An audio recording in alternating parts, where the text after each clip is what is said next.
Welcome to the Rewards Master, where we talk about all things points and miles, credit card rewards, restaurant rewards, travel portals, lounge access, all things related to upgrading our lives through our travel experience. So if you would take just a minute and both like this video and also subscribe to the channel, that helps the algorithm and it helps us to get more watchers. So if you do that, we'd appreciate it. So today I want to talk to you about the American Express Platinum card, but probably from a different angle than most of the videos you've seen, because I am not a fan. And most content creators on credit cards, points, and miles, they love the American Express Platinum. It's like the golden child of the credit card world when it comes to premier travel cards. And there's a lot of reasons for it, and certainly arguments can be made. And when you watch this video and you listen to the things that I comment on, you may totally disagree. And I'd love to hear your disagreement in the comments below. And, if you have a different view or if you agree, let me know. And we'll hopefully be able to come to some point of consensus. So when it comes to the American Express Platinum card, I get invites for this card all the time. I probably have one right now in my mail stack in my laundry room because I get them in the mail all the time, either for the business version or the personal version. And I have never pulled the trigger. I have been tempted sometimes by the big point offers like 150,000 sign up bonus, things of that nature. But for me, I don't just look at whether a credit card has a great sign-up bonus. Very seldom do I open one up with the intention of, I'm just going to keep this thing for 1 year and then I'm going to close it. In fact, I very seldom do that. However, I have done it, but it usually wasn't with the intention of doing that in the first place. I just didn't find the card to have value for me. I did that last year with the Delta Reserve credit card. I was going to try to chase status with Delta. They changed their whole system, and so I downgraded it after the first year. And when it comes to the American Express Platinum, I just don't see how it would work in my daily setup. I know some people think it's like their daily driver. It is their super card that they carry everywhere. I don't go anywhere without that one. Well, I'm like, I wouldn't even find a use for the thing. So I'm going to give you the 5 reasons why I'm not a fan of the American Express Platinum card. And you can agree, disagree. I think it probably does work great for some people. But for me, even as I won't call myself a road warrior, but I might consider myself to be kind of a road, a road adventurer, because I travel 16 to 20 times a year when you combine work and personal travel. So I travel quite a bit, and maybe it works for the super road warriors, but I just can't figure out a way for it to work for me. So these are my reasons why. The first reason why I'm just not a fan of the American Express Platinum card is the terrible point multipliers. I say terrible because they're terrible. I mean, really nobody even argues that they're good. People kind of just gloss over it sometimes. But 5X is the only good multiplier, in my opinion, that it has. And that's 5X on directly with airlines. Now, for me, some people may argue, well, but wouldn't you want that, the 5X at airlines for $695? But I already have that on my City Prestige card, which also gives 5 points per dollar on that and on dining. Well, what else does the Platinum card give you 5X on? Well, it gives you 5X on hotels and travel through the portal. But we all know that you just don't want to book hotels through a portal, especially if you want any benefits of status with a hotel. And it's so easy to get status through hotel credit cards. And then everything else is at 1X. 1. Yes, MR points are probably worth 2 points a piece, but 1?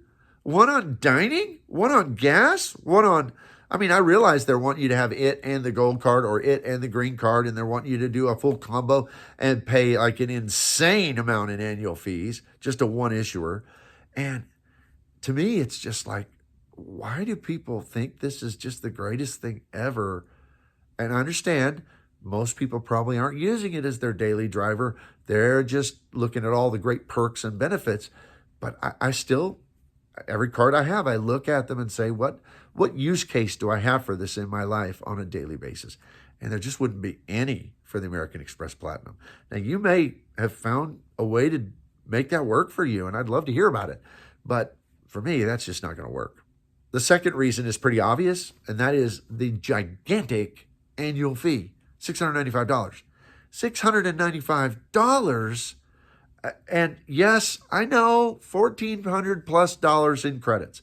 And those credits, I mean, there are all sorts of things from Saks Fifth Avenue to airline incidentals to fine hotels and resorts to Uber credits. I get it. There's a lot there. And yes, if you utilize them all, you're going to get value. But some of them are they're just absurd. Like, well, last weekend, my wife and I were in New York and we were rushing down into a subway station and I stopped. I was in awe because I saw something I didn't know for sure existed. Kind of like, is it like a dinosaur that, people, or a sea monster? People say they've seen them, but I've never seen it before. There was an equinox gym. Well, I live in a part of the country that is not a major city, and we have gyms. We have like Lifetime Fitness and Planet Fitness and, 24-hour fitness, but nobody has ever seen an equinox. And if I did have an equinox here, I wouldn't go, even with the credit, because I wouldn't pay all that money for a gym. I mean, to me, a gym membership is not a status thing. I mean, it's not, I'm not going to brag about that. I'm going to save the hundreds and hundreds of dollars and go to Planet Fitness. And it's just the way people where I live think. And so it's like, I didn't even know it existed hardly. Oh, I knew it did, but, I've never seen one, heard of one, or passed by and seen a billboard for one. But wow, that's one of the major credits they advertise. What a useless credit for the vast majority of people in this country. The other thing is some of the credits like airline incidentals, I can't stand the incidental idea on airline credits that American Express loves. Now, I've used it because I'm a big fan of the Aspire card. And I had before they changed it recently, it had a $250 airline incidental. And I was able to get value on that, all my money from using the United Travel Bank. But it's still a hassle. Why can't they just make it where you charge an airline ticket and you get because they don't want you to use it. That's the game, right? And so you look at that credit, even the Uber credits. Now, I'm pretty disciplined about things, so I'm going to get my credits. I do it on my American Express Gold, and I have to go through that pain every month of making sure I have a little spreadsheet that tells me you haven't yet used it this month and stuff like that. But I'm not looking for more cards to do that with, and they're just wanting you. It's all a game. They are, now the fine hotels and resorts, that's a pretty good one there. But they are trying to make these credits as difficult as possible to use, banking on the fact that more people won't use them than will. That's the game. And I think they're fairly upfront about that that's the game. I mean, it's at least clear with any common sense that that's what they're doing. And so I could play that game, and I know I would win at that game. I know I'd get value. But I'm just not sure if that card is worth it to me, and because of the reasons already mentioned, the reason I'm going to mention more, to go through the trouble. Not when I'm having to pay $695. So that idea of the fee and those credits that just are so unusable, that's my second reason. The third reason I have is and this is going to sound strange because this is the part everybody thinks is the best of the best, and that's their airport lounge access. Now, yes, I readily admit the American Express Platinum card has more lounge access than any other card in the world. That's probably true. But the ones that are really matter, because Priority Pass does not matter. I mean, if you have any other premium cards at all, you've already got that one. So I don't even count that as part of the equation. But when it comes to like the Delta Sky Clubs, well, you got to be flying Delta, which, that's true of all the airline lounges. But you got to be flying Delta. Delta's more expensive for me. It doesn't work. I tried it last year, had the Delta Reserve, ended up downgrading it when they changed their whole system. It wasn't going to work for me. But I guess if you fly Delta all the time, maybe that's good. And the Centurion lounges, and that's what some of you are thinking, man, you must never been in a Centurion lounge. Well, I had the Delta Reserve. I've been in Centurion lounges. They are very nice. Are they that much nicer than, say, a Capital One lounge or a Chase Sapphire lounge or some of the Priority Pass lounges overseas especially? No. And they're nice, but here's the real kicker. I don't always fly by myself. In fact, about half to maybe 2/3 of the time I'm flying with my wife or I'm flying with a colleague. And if we want to go to a lounge, I am not going to tell my wife or my colleague, I'm going to go in this great lounge. You stand out here or pay $50 to come with me. And you might think, well, but you should just pay for them. And I of course would do that. But why? When I can walk across the hall or across the terminal and there's a lounge that gives me free guest access. And so many of the others do. In Capital One lounges, you get free guests. I mean, if you have the airport cards, if you have a United Club card, or with the exception of Delta, of course, because that's American Express, but if you have the Delta card, if you have the American Airlines flagship card, you're going to get guests in for free. I mean, what a way to nickel and dime you to death. I'm just not interested in that. So they can talk about all the airline out, and for lonely people, or I guess road warriors who never travel with anybody else, that sounds great. Or don't care to pay $50. But for me, it's like, you're charging me $700 a year almost, and now you want me to pay for my guests to come with me? That just is too much. So if you disagree, I want to know. But to me, that's just not a good aspect of the card, and certainly doesn't make their great lounge access worthwhile. The last reason I'm not a fan of the card is their authorized user policy.